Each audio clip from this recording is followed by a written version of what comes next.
Imagine waking up tomorrow, grabbing your morning coffee, checking your phone out of pure habit, and the top headline everywhere, on literally every network, every social feed, every single screen is just, "They are here." Just those 3 words. Oh, man. Right. Like, you go to sleep stressing about a grocery list or, I don't know, a bad meeting at work, and you wake up to the absolute undeniable certainty that humanity is sharing the universe. Everything we think we know, our entire place in the cosmos, is just completely rewritten before breakfast. It forces a complete rewiring of the human ego, really. Because, for thousands of years, we've operated under this assumption that we're the main characters of the universe. Totally, the center of everything. Exactly. And the moment that headline drops, we are instantly demoted to a supporting role. Yeah. And the psychological whiplash of that realization is just, it's profound. Well, that whiplash is the exact premise of the film we're diving into today. We're doing a deep dive into Steven Spielberg's 2026 sci-fi thriller, Disclosure Day. A phenomenal piece of cinema. It really is. But we aren't here today to just give you a standard movie review or just recap the plot.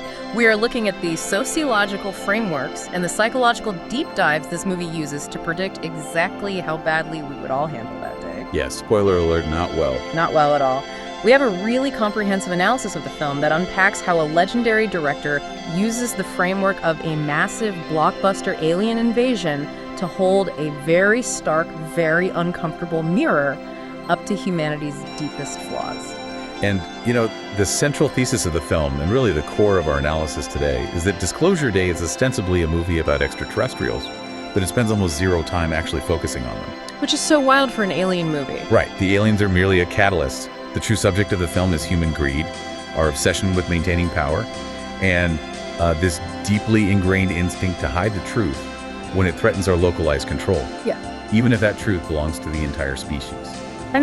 The way the movie actually reveals this massive secret to the audience is just a masterclass in tension. It's a complete bait and switch. It really is. You walk in expecting one thing and get something totally different. Exactly. You walk into the theater expecting spaceships hovering over New York City within the first 10 minutes, kind of like Independence Day, but Spielberg completely denies us that spectacle. He makes you work for it. He does. We don't get the answers right away. We are forced to experience the agonizing, slow drip discovery of the truth, right alongside the 2 central characters, Daniel Kellner and Margaret Fairchild. Yeah, we don't see an invasion at all at first. We see a mystery. Daniel and Margaret are pulling at these tiny, seemingly disconnected threads. These are redacted documents. Right, a redacted document here, a strange seismic anomaly over there. They are meticulously uncovering a decades-long secret regarding the existence of alien life. And what makes this so terrifying is that the initial threat isn't the aliens at all. It's us. Yes, it's the human institutions that have known about this and actively suppressed it. The structure of the film feels a lot like a Russian nesting doll to me. Like on the very outside, the first act, it's this gripping investigative thriller. Daniel and Margaret are following breadcrumbs, cracking codes, hiding from shadowy government operatives. Classic conspiracy thriller stuff. Right, but then you open that doll up, and the second act becomes this high-stakes global conspiracy. The government pushes back, the truth starts leaking to the public, the pacing really ramps up, and we see global panic start to set in. Absolute chaos in the street. Yeah, just chaos. But then you get to the innermost doll. The final act drops the action almost entirely and becomes this incredibly deep, emotional, philosophical reflection. It's a brilliant shift. Think about what happens as you get closer to the center of a nesting doll. The pieces get smaller, tighter, and infinitely more claustrophobic. Oh, that's a great way to put it. And that's exactly what Spielberg is doing to the audience's worldview. He maps that cinematic structure perfectly onto how the human brain actually processes a massive paradigm shift, or even a collective trauma. Wait, walk me through that. How does the structure actually map to the psychology? Well, when a society is hit with world-shattering news, the first stage is always the desperate search for facts. The rumors, the leaks, the frantic attempts to separate truth from fiction. Okay, so that's your first nesting doll, the mystery. Exactly. Then, once the truth becomes undeniable, the secondary reaction is panic. And that's usually fueled by a profound loss of trust. The public realizes the institutions that were supposed to protect them have been lying. So you get the chaos. Right, the survival instinct kicking in, the tearing apart of the societal fabric. That's the second doll. But, adrenaline is finite. Eventually, the riots burn out. And what are you left with in the quiet aftermath? The existential dread. The realization that you still have to wake up tomorrow and somehow live in this totally new reality. Yes. The sobering philosophical reality of asking, what does this actually mean for me and for us as a species? By shifting genres from mystery to thriller to philosophical drama, the film emotionally manipulates the audience into feeling the exact psychological stages of a global existential crisis. Wow. I want you, listening to this, to just think about how your own neighborhood or city reacted during the early days of recent real-world global crises. You know, the panic buying, the confusion, the immediate division. Oh, the grocery store shelves being emptied in an hour. Exactly. Now multiply that panic by 1,000. Who do you trust when the government says everything is fine, but the sky is literally full of unknowns? It's a terrifying thought experiment. But, I mean, here is the massive risk Spielberg takes. Spending the last third of a sci-fi blockbuster just sitting in that quiet, claustrophobic dread. A huge gamble. Right. I have to imagine if you go to a sci-fi movie expecting lasers and running around and suddenly you're in an existential philosophy seminar, you might just completely tune out. Oh, you will absolutely tune out. Unless you have a deeply compelling personal anchor to tether you to those abstract ideas. You cannot sell a global existential crisis on a macro level to an audience. Because it's too big. Yeah. The human brain literally cannot comprehend the suffering or fear of 8 billion people. We only understand the micro. We understand the fear of one person. Which brings us perfectly to Emily Blunt's performance as Margaret Fairchild.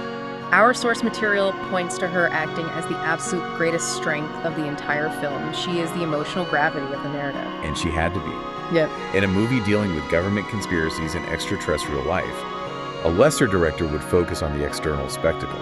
You know, the spaceships, the explosions, the riots. The Michael Bay approach, basically. Exactly. Instead, the camera spends an inordinate amount of time just tight on Blunt's face.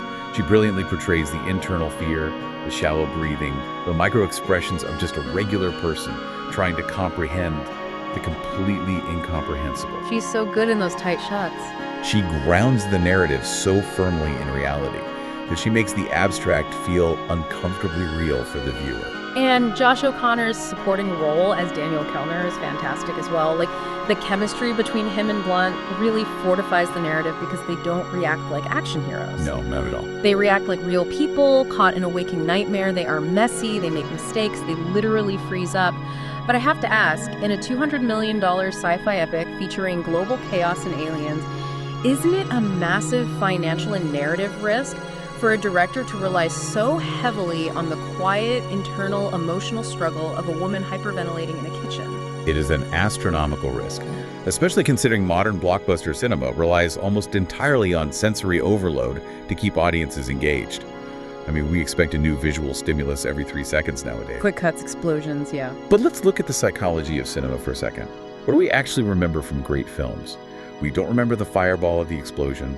We remember the look of terror on the character's face right before the explosion and the grief after it. Oh, that's so true. The human reaction is what gives the spectacle its meaning. Exactly.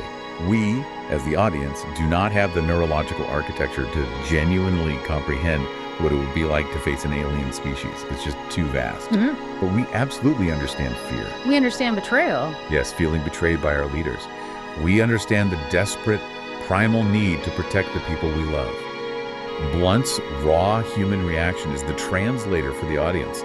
She translates the terrifying concept of "we are not alone" into an emotion we can actually digest. The movie's true special effect is human empathy. That's a great way to put it. If you don't care about Margaret's internal terror, you don't care about the aliens at all. But sitting in that intense internal fear with Margaret for so long is physically exhausting as a viewer. And honestly, that exhaustion is where a lot of audiences and critics kind of turned on this movie. You are referring to the 145-minute runtime. I am indeed. Let's talk about the pacing, because it is definitely the most fiercely debated aspect of Disclosure Day. The analysis notes a very common, very loud critique.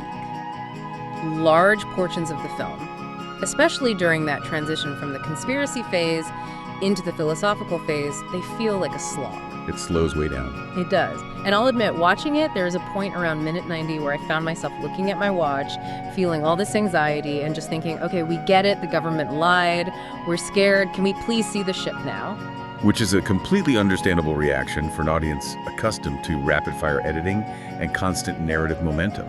I mean, a film that demands you sit in quiet dread for long stretches feels almost hostile to a modern viewer. Right, totally hostile. But then you contrast that pacing critique with the film's massive technical achievements. The sources emphasize the spectacular visuals, the incredible sound design, and the sweeping cinematography. It's gorgeous to look at. Yeah, they explicitly say it evokes classic Spielberg magic on the big screen. So I really want to push back on the idea that the runtime is just like an artistic indulgence. Given that audiences today practically demand nonstop action, I have to wonder if the 145-minute slow burn is a flaw, or if that discomfort is the exact mechanism Spielberg is using to break us down. The discomfort is absolutely the point. The drawn-out runtime is a feature, not a bug. If the film's primary goal is to explore the psychological weight of disclosure, you cannot rush that process. You have to earn it. You have to endure the wait. By slowing down the narrative, Spielberg creates the necessary negative cinematic space for the technical elements to truly operate on your nervous system. How so? Give me an example of that. Like the sound design.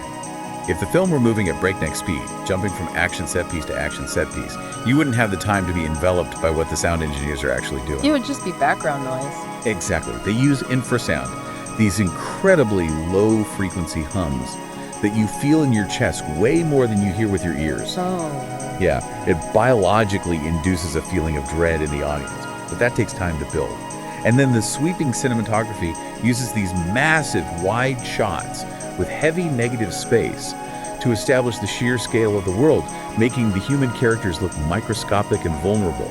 You just can't achieve that sense of profound, agoraphobic vulnerability in a 2-second cut. That makes a lot of sense. You literally cannot fast forward through anxiety. It doesn't work. The biological mechanism of anxiety requires time. All of that slow pacing, all of that mounting dread, all of the time spent living inside Margaret's terrified headspace, it is a pressure cooker. It's meticulously preparing the audience for the movie's climax. And the climax is where the entire thematic weight of the film finally drops.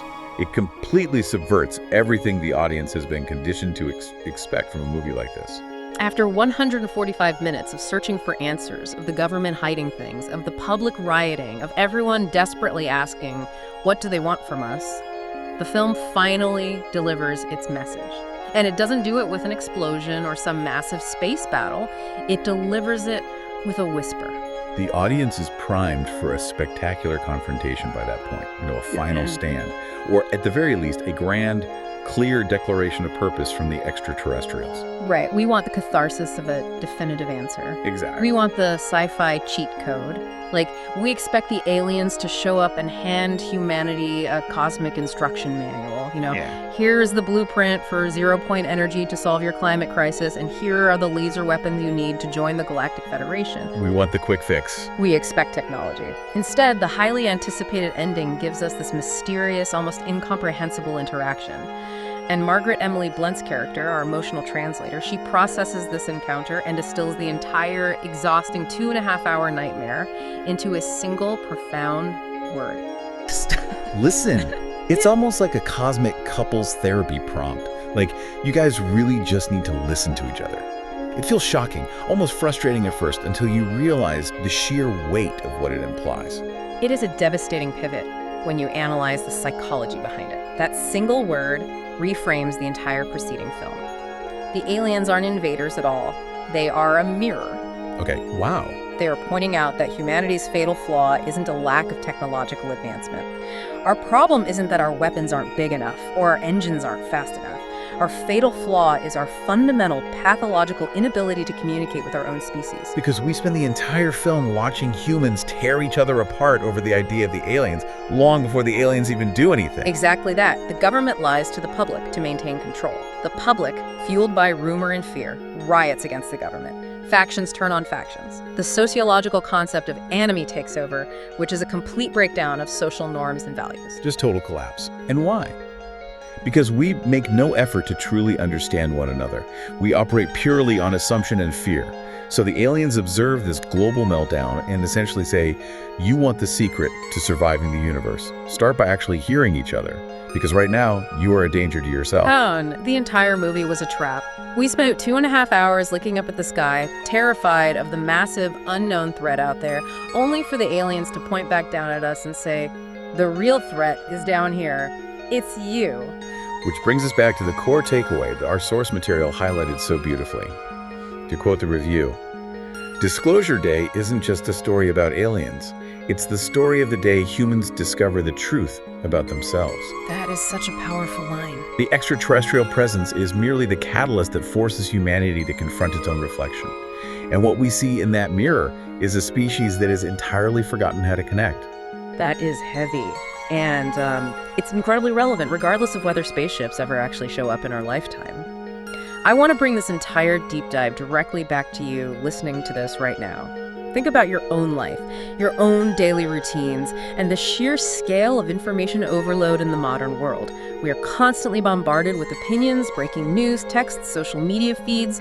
But how often do you truly listen to comprehend? It is a vital distinction to make in our daily lives. Most of the time, we are not listening to understand the other person. We are merely waiting for our turn to speak. Yeah, just formulating a reply. Exactly. We are formulating our rebuttal, our counter-argument, while the other person is still talking. We are living in an era of unprecedented, instantaneous